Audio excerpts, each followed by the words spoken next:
טוב, אהוד נתן לי התראה קצרה בקשר למפגש הזה, אז אני החלטתי לשלב את הסיפור, בעצם זה סיפור חזרה בתשובה שלי, סיפור חיי אפשר להגיד, בשילוב עם העשייה של רבי נחמן מברסלב מעבדת בת מלך. כמובן את השילוב אני יכול לעשות רק עכשיו מפרספקטיבה. כשאני הייתי בתהליך של חזרה בתשובה, היום אני בן 73, התחלתי לחזור כשהייתי בן 35, אז לא הכרתי בכלל את המעשייה הזאת. שמעתי על רבי נחמן, אבל לא... היום במבט לאחור אני מוצא מוטיבים יסודיים בין מה שקרה לי לבין המעשייה הזאת, ואני חושב שזה יכול לגעת לכל אדם, כי המעשייה הזאת היא מתעסקת בעצם עם כולנו והיא אקטואלית כל הזמן. אז למי שלא יודע, זה מתחיל במעשה במלך אחד שהייתה לו בת מלך. עכשיו, כולם מסבירים שהמלך זה הקדוש ברוך הוא והבת מלך זאת השכינה. השכינה זה אותו חלק אלוקי שבעצם הוא חופף עלינו, על עם ישראל. והיא הולכת לאיבוד, היא נעלמה מהמלך והוא מאוד מצטער, והמשנה למלך הולך לחפש אותה, למצוא אותה, להחזיר אותה למלך. כאשר המשנה למלך זה כל אחד מאיתנו. כל אחד מאיתנו בעצם מחפש את השכינה, מחפש את החיבור הזה הרוחני שלנו, שעם ישראל יחזור לקדוש ברוך הוא. ואיך זה קשור לט"ו באב? זה קשור בזה שחזרה בתשובה שלי כרוכה באופן הדוק ביותר לזה שאני חיפשתי אישה. זאת אומרת, בכלל לא התכוונתי לחזור בתשובה. אני הגעתי לגיל 35 ולא מצאתי בת זוג. ובשלב מסוים הבנתי שזה לא מקרה. הבנתי שיש פה עקביות מדהימה, ואני חייב לעשות איזשהו שינוי בכיוון. לא ידעתי איזה, אבל הבנתי שככה זה לא יכול להימשך. יש פה איזה משפט בחלק ממש בעמוד הראשון של המעשייה, שאני יכול שישמש לנו נקודת מוצא, כי זה גם מה שקרה לי. המשנה למלך הולך לחפש אותה, את בת המלך, והוא הולך והולך והולך ולא מוצא. ורבי נחמן מגדיר את זה ככה: והיה הולך אנה ואנה זמן רב, ובמדבריות ובשדות וביערים, והיה מבקשה זמן רב מאוד, והיה הולך במדבר, וראה שביל אחד מן הצד, והיה מיישב עצמו. באשר אני הולך כל כך זמן רב במדבר, ואני יכול למוצאה, אלך בשביל הזה, אולי אבוא למקום יישוב. ואז הוא התחיל ללכת בשביל הזה. מזכיר לי את השיר של אהוד, השביל הזה מתחיל מכאן.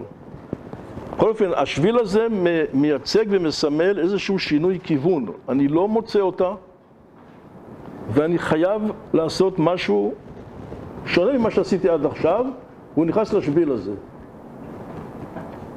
המצב שאני הייתי בו, הוא היה מאוד מאוד דומה, זה היה מצב באמת קריטי, עד כדי כך אני גרתי אז בדירת חדר וחצי ברחוב גולום 24 בגבעתיים, כי שכרתי דירה נוסף לדירה שהייתה לי בבן שמן, מאותה סיבה שחשבתי שאם אני אצא מהכפר אני אמצא בת זוג. וזה לא קרה. כל מיני סיבות שלא ידעתי בכלל.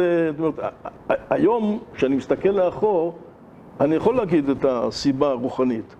אני בעצם חיפשתי את הקדוש ברוך הוא, חיפשתי עוצמה אדירה, חיפשתי איזו משמעות שהיא מעל מה שאישה מסוגלת להעניק לגבר. זה מה שחיפשתי, ואין דבר כזה. זאת אומרת, אתה יכול למצוא את הקדוש ברוך הוא, ברגע שחזרתי בתשובה, אני הבנתי שעכשיו אני מתחתן, הבנתי, זה היה לי ברור שאני מתחתן, למה? כי היא קיבלה את הממדים האמיתיים שלה. אני אוהב אותה, אני רוצה אותה, הכל בסדר, אבל היא לא אלוקים. זאת אומרת, זה כבר נתן לי איזון, זה נתן לי איזשהו בסיס שאיתו אני יכול ללכת, וככה זה היה באמת. אני הגעתי כבר למצב שיש לי חבר פסיכיאטר, פרופסור, שאמרתי לו, תשמע, אני צריך ייעוץ פסיכולוגי, אני צריך ייעוץ פסיכיאטרי, לא יודע, אני לא מצליח והוא אמר לי, תראה, באופן פרטי, זה יעלה לך כסף, לך לרחוב הרועה שם ברמת גן, יש שם בקומה רביעית, פסיכולוגים טובים. תדבר עם מישהו שם. אז אמרתי לרופאת משפחה, אני רוצה הפניה לפסיכולוג. אומרת לי, מה לרשום בהפניה? אמרתי, תרשמי, לא מצליח ליצור קשר קבוע עם נשים. זהו, והלכת שם פסיכולוגית נחמדה מאוד, שהקשיבה לי במשך שעה. ואמרה לי, בוא נקבע פגישה לעוד שעה, עוד פעם, בסדר. אחר כך באתי עוד פעם, דיברתי עוד שעה. היא לא אמרה כלום, רק הקשיבה. ואז היא אמרה לי, תראה, אתה לא מתאים, אתה מתאים לקבוצה. כרגע יש קבוצה שהיא כבר מגובשת, אני לא יכול להכניס אותך לקבוצה, אבל בקרוב תפתח קבוצה חדשה ואני אתקשר אליך ויזמין אותך. אמרתי לה, בסדר. זהו. והמשכתי לזעוק מקירות ליבי למי שברא בי את הצורך הזה, ואמרתי לו, לא יודעת בדיוק מי הוא, אמרתי לו, אם בראת בי את הצורך הזה, למה אני לא מממש אותו?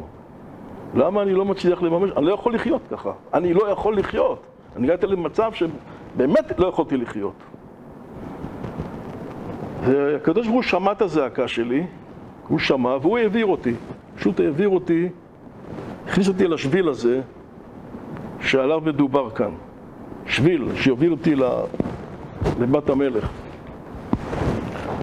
וזה קרה באופן שבו אני אספר לכם אחר כך. זה קרה באופן, בהשגחה אלוקית מדוקדקת. ואני רוצה עוד מהמעשייה של רבי נחמן, כי בד בבד עם חיפוש אחרי אישה, אני גם חיפשתי משמעות, טעם לחיים. ובאיזשהו מקום נתקלתי בכל מיני תגובות שדי לעגו לי, שאין בעצם שום דבר, מה אתה מחפש, מה אתה מבלבל את המוח. וזה מה שקורה גם פה, עם המשנה למלך. בדיוק זה מה שקורה. זה קורה להרבה אנשים שחיים בעולם החילוני, והם רוצים, והם מבטלים אותם. זה מזכיר לי סיפור על ילד שמעיף עפיפון, והעפיפון עף גבוה גבוה מעל העננים ולא רואים אותו. אבל הוא מרגיש אותו עם החוט, הוא מחזיק אותו, הוא מעיף אותו. ובא איש אחד מבוגר, אומר לו, ילד, מה אתה מסתכל שם? מה אתה מסתכל למעלה? אומר לו, שני עפיפון, אני מעיף עפיפון. אומר לו, אין שום דבר שם למעלה. אין כלום. אומר לו, אבל ילד מרגיש, הוא מרגיש את החוט, הוא מרגיש את העפיפון, אין כלום למעלה. אז כאן במעשייה של רבי נחמן, המשנה למלך הולך, הוא מחפש אותה. והוא פוגש, טוב, נלך בשלבים שזה מופיע פה, אחרי שהוא הולך לשביל, הוא מוצא מבצר. והמבצר נראה נהדר, נאה, מתוקן, עם חיילים. והוא חושב שאולי נמצאת שם. אבל איך הוא ייכנס למבצר הזה? עם כל החיילים, עם כל ובסיכומו של דבר, הוא נכנס בלי שום בעיה לתוך המבצר, אף אחד לא מפריע לו, והוא באמת רואה אותה שמה. והיא אומרת לו, עכשיו, יש שמה, הכל נראה שמה יפה, יש שם מעדנים ויש שם כל טוב. היא אומרת לו, בת המלך, המקום הזה הוא לא טוב. כאן אני חושב שרבי נחמן אומר לנו שזה בעצם איך נראה עולם ללא אלוקים לאדם מבחוץ שלו, זה מבצר. יש לך את ארצות הברית, יש לך את ה... מה לא? מה לא? אבל זה בלוף. זאת אומרת, זה לא האמת. זה התעלמות מהכוח האמיתי שמוביל את העולם ומנהל את העולם. זה המבצר הזה. לכן הוא נכנס בלי שום בעיה. שום דבר לא עצר אותו. זה לא כוח ממשי, המבצר הזה. ואז היא אומרת לו, ופה נכנס האלמנט הרוחני, אתה יכול לקחת אותי, אתה יכול... אבל זה לא הגיע הזמן, אתה צריך להתגעגע, אתה צריך לרצות, אתה צריך לעמוד בניסיונות, אתה צריך... זאת אומרת, זה שוב חלק מלהגיע לאמת הזאת, שהקדוש ברוך הוא מסתיר אותה כל כך. זה בת המלך העבודה, היא עבודה, וצריך למצוא אותה, וצריך לעבור ניסיונות. אז היא אומרת לו, זה ייקח לך, זה ייקח שנה, זה ייקח שנתיים, זה לא צ'יק צ'ק, ואז אז תוכל להוציא אותי מפה. אבל אתה צריך לעבור תהליך שכמובן שהוא רוחני. יש כאן מסע פיזי, אבל זה רוחני. ואז היא אומרת לו, אתה תוציא אותי ממקום של ארמון שיש זהב ומרגליות. שם אתה תמצא אותי. בסדר, הוא עובר את כל מה שהוא עובר, והוא הולך לחפש אותה. והוא הולך שם במדבר, והוא רואה אדם אחד, שהוא מגדיר אותו ככה. הוא רואה אדם גדול מאוד, גדול מאוד, שזה אפילו לא ברור שיש אדם גדול כזה. והוא נושא אילן גדול, יש לו אילן גדול שהוא נושא על הראש שלו. אילן גדול. שביישוב אינו נמצא אילן גדול כזה. והוא שואל אותו, יש פה איזה הר של זהב ומבצר של מרגליות? שואל את האדם הזה. הוא אומר לו, בוודאי, לא בנמצא כלל. ודחה אותו. ואמר לו שהשאירו את דעתו, סתם עבדו עליך, דבר שטות. בוודאי, לא נמצא כלל. והוא מתחיל לבכות. הוא אומר לו, מה אתה... וזה חוזר על עצמו, זאת אומרת 3 פעמים. הוא ממשיך ללכת עוד אדם גדול כזה, עם אילן גדול על הראש. וגם הוא אומר לו, שום דבר, אין כלום. ופעם שלישית כבר. עכשיו, זה ברור שהאילן הזה שיש להם על הראש, הוא מסמל את הרעיון שזה עולם של שקר, כי אילן צריך להיות מחובר לאדמה. אילן מקורי, שורשים שלו באדמה, חי באדמה, האילן הזה הוא עקור. זאת אומרת, אין פה בעצם שום, האדם הגדול הזה, עם האילן הגדול הזה על הראש, הוא לא מהווה שום כוח ממשי. כלום. זה עולם השקר. והם מנסים להרחיק אותו מהניסיון שלו להגיע לבת המלך. ובהמשך מקבלים גם אישור לזה, שבעצם הם מייצגים את עולם השקר. עכשיו אני רוצה להוריד את זה למציאות ולתת לכם כמה דוגמאות של איך ביטלו גם את הניסיון שלי לקבל אישור שיש בעצם משהו יש אמת, יש ישות רוחנית שהיא מעבר לעולם הזה. אז אתן לכם דוגמה על העולם שחייתי בו, זה האוניברסיטת תל אביב, ולמדתי ספרות. אני לא הייתי בבני ברק באיזו ישיבה, זה היה העולם שבו חייתי. וכמו שהוא מוצא את בת המלך בעולם שבו הוא נמצא, עם הענקים האלה, עם האילן הגדול, גם אני מצאתי שם באוניברסיטה. שם, במקום של השקר הגדול, מצאתי את האמת. אבל בהתחלה, דוחים אותי. אני זוכר שהיה שיעור, למדתי אז לתואר שלי בספרות עברית עם פרופסור ישראל לוין. זה היה ראש החוג לספרות עברית, והוא העביר שירי קודש, גם מתורגמים מערבית וגם מעברית. זה היה שעת אחרי צהריים, אני זוכר, שקיעה, ואני הרגשתי התרוממות רוחנית בלתי רגילה. הוא תיאר חוויה אקסטטית, חוויה דתית, בצורה שאמרתי, וואו, תראה מה זה. האנשים האלה עברו את הדבר הזה שאני מחפש. ואז בתום השיעור אני ניגש אליו באפלולית המסדרון ואני אומר לו, תגיד, אתה מאמין בטקסטים האלה שקראת? הייתם זה לראות את התגובה שלו. הוא נפגד עם קי נשמתו. אני חוקר. אני לא מעורב באופן אישי בטקסטים האלה. זאת אומרת, נפנף אותי, הוריד אותי מכל המדרגות. מה לי ולא? אני חוקר, אני איש מדע. דבר את זה, אני רופא, אני מזמל, מנתח, מה אתה בא מכניס אותי, מה אתה מנסה לתת מימד אישי זו גישה כל כך נכונה, אקדמאית, שאדם לא קשור באופן אישי לטקסטים ולא שום דבר. זה לחוד וזה לחוד. זה דוגמה אחת. אני זוכר עוד דוגמה, שישבתי בצוותלה, צוותלה, זה היה צוותא קטנה כזאת, עם המשורר יהודה עמיחי. יש שם מעט מאוד אנשים, ואני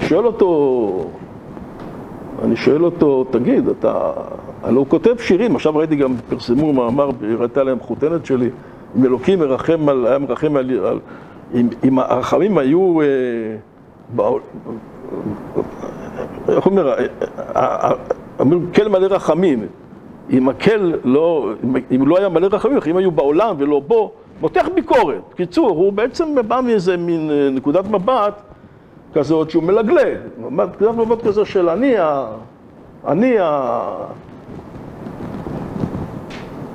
הבשר ודם שהיום פה ומחר שם, אני מותח ביקורת עליך, על אלוקים. אז אני אומר לו, והייתי אז חילוני כמוהו, ואני לא אמרתי בהתרסה, רציתי להבין, אמרתי, תגיד, אתה מאמין שיש ישות כזאת? אתה מאמין באלוקים? כי אם אתה לא מאמין בכלל, אז מה אתה מתעסק איתו בכלל? מה אתה כותב עליו? אם אתה כן מאמין, אז איך אתה מותח עליו? מי אתה שתמתח עליו ביקורת? אם היו יכולים שם, הוא והאנשים שהיו שם לחפור בור באדמה ולקבור אותי שם, הם היו עושים את זה. קלקלתי להם את כל זאת הייתה התגובה. אנשים זה גידו, נפנפו אותי. אחר כך היה עוד ערב של שיח משוררים. ליל שבת במרתף בהבימה. וציפיתי מאוד לקבל שם איזשהו שידברו על הדבר שמעניין אותי. מה קורה פה? ופתאום פנחס שדה אומר משפט, שאמרתי, וואו, הנה, עכשיו התחילו לדבר לעניין.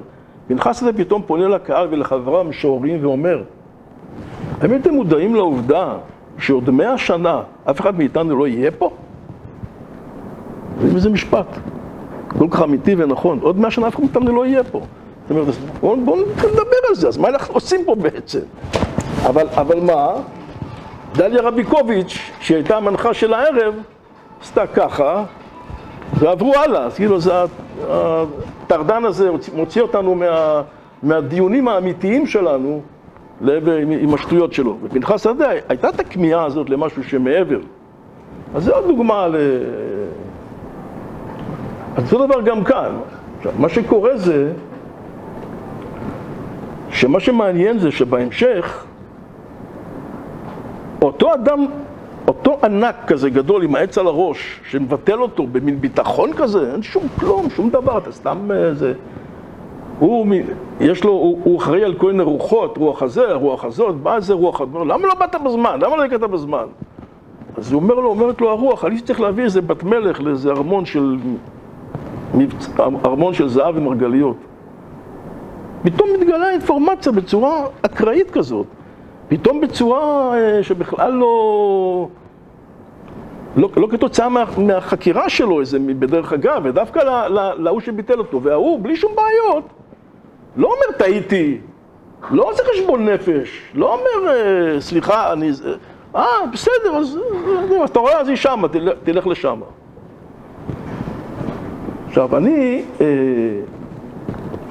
חושב שאני גיליתי את האמת הזאת, ובעקבותיה את אשתי, גם כן בצורה כזאת, שאני מחפש ויורה לכל הכיוונים, ולא יודע בדיוק מה לעשות, ואז אני קורא שיש סימפוזיון בבית התפוצות בתל אביב, ונושא של משמעות ההיסטוריה של עם ישראל, 6 מפגשים. אלי בן גל, ההיסטוריון של בית התפוצות, שהוא אנטי דתי גמור, שהוא ארגן את זה והוא יזם את זה, הוא מערך את פרופסור ישעיהו ליבוביץ'. הלכתי למפגש הזה, בפגישה השישית זה הסתיים, והיה רשות לקהל לשאול שאלות, אז אני מרים את היד ושואל את אלי בן גל, אומר לו, תראה, אני חילוני כמוך. והוא אומר דברים ברורים, הוא אומר שהיהדות זה 1, 2, 3, אין חוכמות, זאת אומרת, הוא מציג הוא נותן הוכחות והוא מציג את זה בצורה ואתה לא אומר כלום, לא הבנתי ממך במה אני יהודי.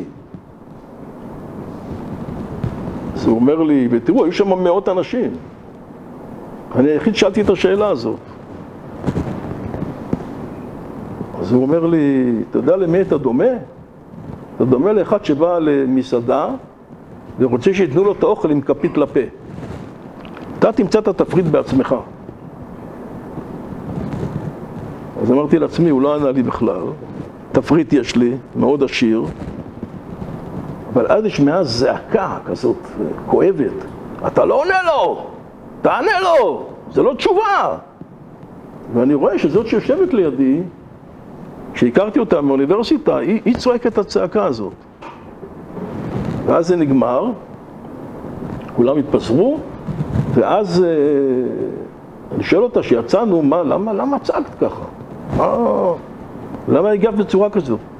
אומר לי, תראה, הייתי בסמינר של ערכים לפני שנה, זה אגודה להפצת יהדות, עם שתי חברות שלי, שתיהן חזרו בתשובה, אני לא רוצה לחזור בתשובה, באתי לפה לקבל חיזוקים מאלי בן גל, זה קרה ההפך. ליבוביץ' הרבה יותר משכנע. והזדהיתי מאוד עם מה שאתה שואל, והתאכזבתי מאוד מהתשובה שלו. אז לכן אני צועקת. ואז אמרתי לה, מה זה הסמינר הזה? מה זה הסמינר הזה? מפחידים אנשים גן עדן וגיהנום וכל השטויות האלה? אמרתי, לא, זה סמינר של שני אקדמיים, בנו אותו מודל של שבוע, של הרצאות, ואני מקבלת מהם עדיין חומר, ואם אתה רוצה, אני אגיד לך מתי יש סמינר כזה ותלך. זהו, ואז אחרי זה שבועיים או משהו, היא אומרת לי שיש סמינר כזה במלון נוף ערד. ואני שוקל בדעתי אם ללכת, לא ללכת.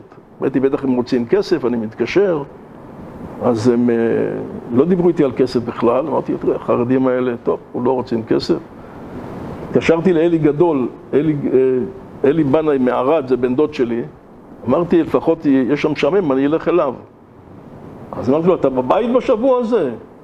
אם הוא יאמר לי, לא, לא הייתי נוסע. הוא אומר לי, כן, אני בבית. אז נסעתי, באמצע רציתי לחזור הביתה. זה היה קיץ, שרב, גלגלים של האוטו סוחבים קדימה, ואני בכל זאת מגיע לשם.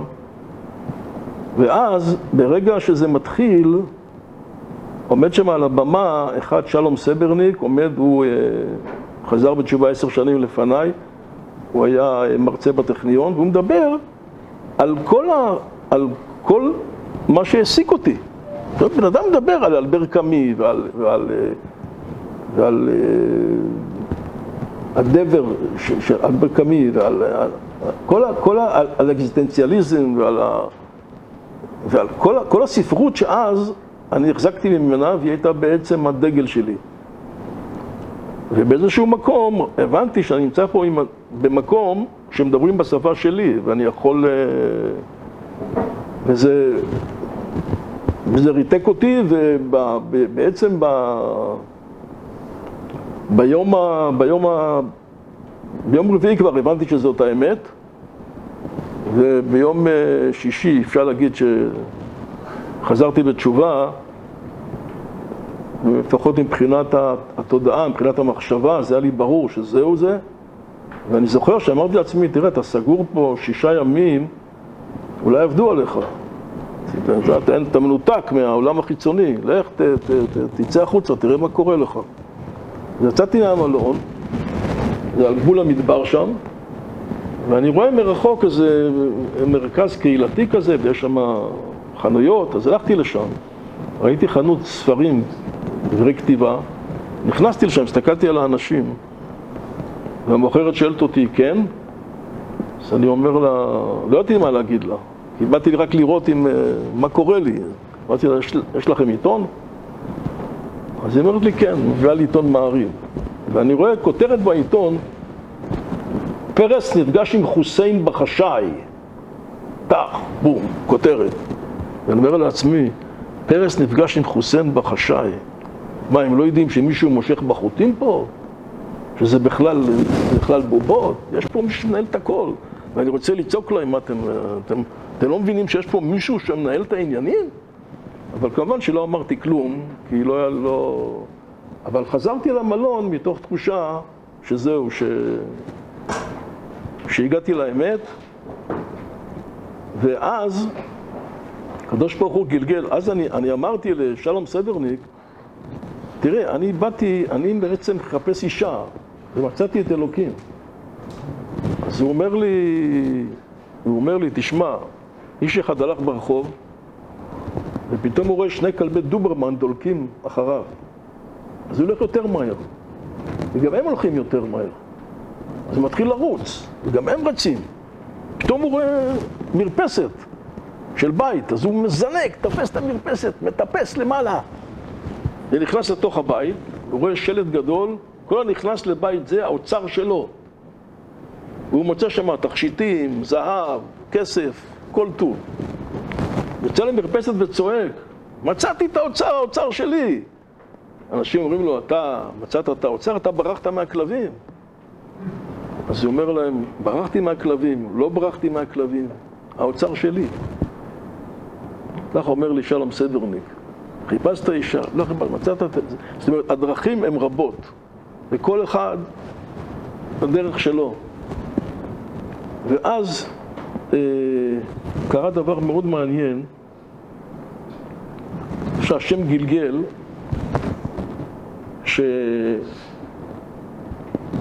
זאת שצריכה להיות אשתי, בעצם הייתה שם.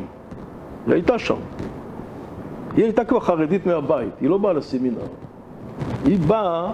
היא שלחה את אחותה הגדולה ואת הבעל של אחותה לסמינר שהתחזקו ויכניסו את הילדים שלהם לחינוך עצמאי, החינוך החרדי. אמרה להם, אני עושה בייביסיטר לשלושת הילדים, אתם תלכו שבוע לסמינר. וככה זה היה. והם היו שם הזוג הזה, זאת האחות של אשתי ובעלה, שאני כמובן לא יודע שבעתיד הקרוב הם יהיו, היא תהיה גיסתי והוא יהיה גיסי, אני לא יודע. ואני קורא להם הזוג השקט. היו קצת מבוגרים ממני, ואנחנו יותר צעירים, תוססים, מדברים, והם ככה יותר מאופקים. הזוג השקט. אז זה נשאיר את זה כרגע, הזוג השקט. עכשיו, היא החליטה שהיא באה לשישי שבת לסמינר, אשתי לעתיד. היא הגיעה לשישי שבת לסמינר, ומוצאי שבת היה סימפוזיון. שלום סדרניק אומר לי, צדיק, אתה מוכן להגיד כמה מילים? אז אני עומד על הבמה עם מכנסיים קצרים אדומים וסנדלים תנ"כיות וככה מלא שיער וזה, ואני אומר שאני מורה לספרות ומספק קצת על עצמי, ואני חושב שגיליתי פה דרך חדשה, ואני יוצא ואני אבדוק אותה במציאות, ככה משהו כזה. והיא יושבת עם הקהל ואומרת לעצמה, כך היא אומרת לה, כך היא גילתה לי אחר כך, אומרת לעצמה, מי יודע אם אחד כזה לא יחזור בתשובה ויהיה בן הזוג שלי. כך היא אומרת לעצמה. חצי שנה אחרי זה אני לומד בישיבת נתיבות עולם, התחלתי ישר ללמוד בישיבת נתיבות עולם, חצי שנה אחרי זה פונה לשטחן של הישיבה, ואומר לי שהוא רוצה, מה דעתך, אתה צריך להתחתן, להכיר לי, שאלתי לו, לא, תשמע, אני רק התחלתי את הדרך, אני לא חושב שאני עדיין בשל לנישואין בכלל. טוב, בסדר, תהיה מוכן, תגיד לי. ואז איזה מישהו שהתארחתי אצלו, לוחץ עליי להכיר איזה מישהי שהם ערכו אותה. לוחץ עליי חזק, אז אמרתי לו, טוב, בסדר, בסדר. עובר שם השטחן, לא אתה אומר בסדר ולי לא. אמרתי, טוב, בסדר, גם לך אני אומר בסדר. טוב, ואז השטחן נותן לי את הטלפון של מי שעתידה להיות אשתי. תן לי את הטלפון, הוא הקדים אותו, את ההוא. כי ההוא לא הספיק אותי, לא הייתה פה בעיר בדיוק, וזה הקדים אותו. ואני נפגש איתה ליד בית כנסת הגדול באלנבי, ואנחנו הולכים לשבת בספסל בשדרות רוטשילד, ואני מספר לה, מדבר איתה, ואז פגישה שנייה, שלישית, רביעית, אני מציע לה נישואין. אני בטוח שזאת בת הזוג שלי, זהו. מה שמעולם לא היה לי, אין לי שום ספק. היא אומרת לי, אתה לא פזיז מדי? אמרתי לה, לא. ואז עוד פעם אחת נפגשנו, עוד פעם, ואז היא אומרת לי, אני רוצה שתכיר את אחותי. נסענו מהאוטו, איפה אנחנו נמצאים? אני שואלת, אומרת לי, במעוז זווים, נכנסנו, דופק בדלת, מי פותח את הדלת? הזוג השקט, אלה מהסמינר. אז אני מתחיל להבין, רגע, מה הולך פה? והם מחייכים, והיא מחייכת, ואז אני מבין שבעצם שהיא ירדה מהאוטובוס וראתה אותי, היא בעצם ידעה מי אני, כי היא ראתה אותי כבר חצי שנה לפני זה מדבר בסמינר. זאת אומרת שהיא ידעה לאן היא הולכת.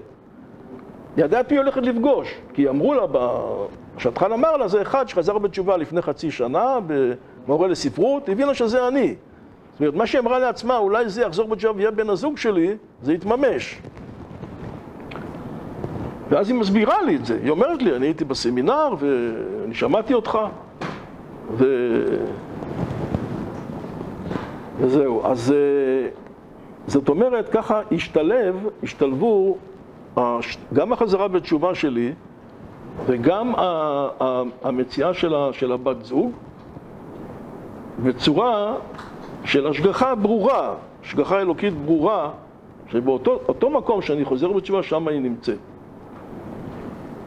ורציתי שוב להגיד שכמו דווקא בתוך הסימפוזיון הזה, שאלי בן גל יזם, שבעצם במקור הוא אנטי, משמה הגעתי לאמת. זאת אומרת, מתוך השקר הזה, מתוך העולם הזה שהוא ניסה דווקא ליצור שם, דווקא משם, כמו שזה פה המשנה למלך, שהוא אומר לו, אין שום דבר כזה בכלל, מה אתה מחפש לכם? פתאום בא איזה, והוא אומר, אני עכשיו לקחתי מישהי עם זה, טוב.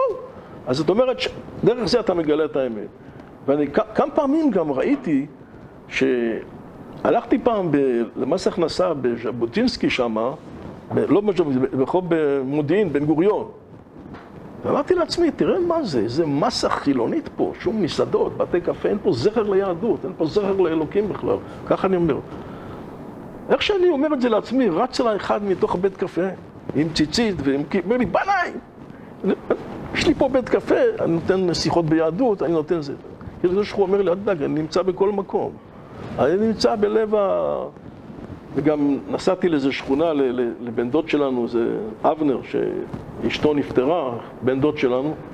גם כן, אני אומר, זה מקום מאורטל לגמרי מסממן רוחני. איך שאני אומר את זה לעצמי, אני רואה מרחוק קבוצה של אנשים שליד בית כנסת, אומרים לך בית כנסת, יש שם זה. זאת אומרת, בתוך השקר אפשר למצוא את האמת. עכשיו, מה שעוד חשוב לי להגיד, שגם העניין עם המבצר וגם כן, עוד דוגמה אני אתן של העולם השקר הזה, שהוא כל כך מרשים, וכל כך נראה אמיתי, וכל כך נראה חזק. אנחנו נסענו לקברות צדיקים, אז המטוס נחת במינסק, בבלורוסיה, מינסק, והאוטובוס נסע משדה התעופה למלון. ואני מסתכל מהחלון של האוטובוס ורואה אנדרטאות ענקיות, פסלים ענקיים, משטר סובייטי כזה, זה לא אחת המדינות הקומוניסטיות שנשארו בכלל, משהו, מונומנטים אדירים, אדירים. ולמחרת הלכנו לרדין, לצריף מט ליפול של החפץ חיים. ואז אני אומר לעצמי, תראה מה זה.